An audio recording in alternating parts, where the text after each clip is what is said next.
Thank you for being with us, Xolani. To consumers that are struggling, to other mining houses even, and factories, the incredible price you pay leaves a really bad taste in their mouth. Why do you say it's justified? Good evening, Francis.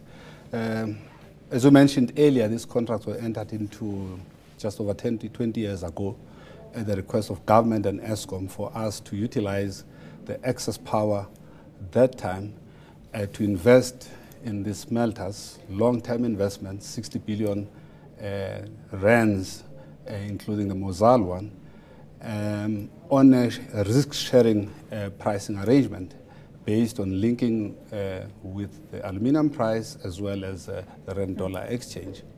You say you need a return on those huge investments you made, but like you say, you've had more than 20 years to do that. So you spent 60 billion. Have you not had time to reap the benefits of those investments? The investments were based on the full term of these contracts. Right now it's nearly 20 years. To about 2008, most of those years we're actually paying higher than industrial tariffs, and ESCOM benefited a lot more from us paying for the electricity that otherwise wasted.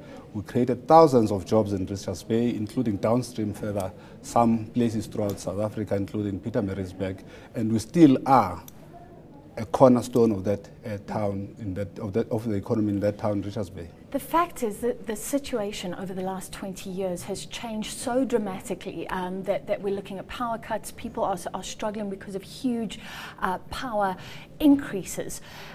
Is there not a recognition that when things change so dramatically, perhaps a long-term contract should be renegotiated? I mean, surely Francis, you want your suppliers to survive. We respect contracts. We invested in the contract on the basis of those contracts and over the full term.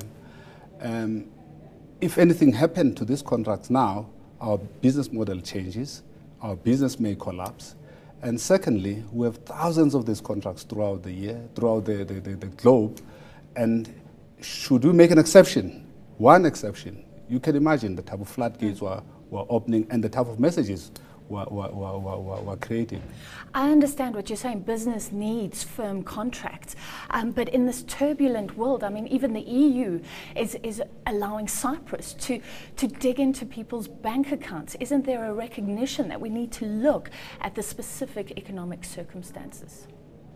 We've had some chat with ESCOM on the contracts over the last few years on a mutually beneficial basis. We've succeeded in doing something on the Mozal contract. We've not found a mutually beneficial solution to this that would leave both us and ESCOM. So you are willing to negotiate, because they say they are. I'm not saying so.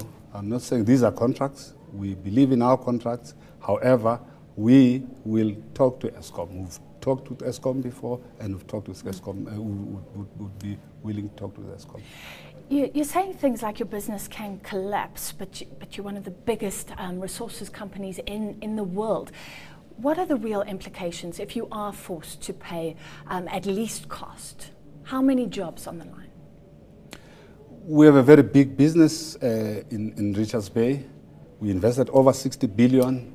We employ a few thousand people, and we supply downstream as well. And I wouldn't like to speculate about us collapsing in Richards Bay. I would rather focus on the positive side.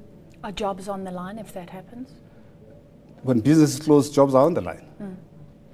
What do you think will happen? Presumably you will make a strong case to NERSA.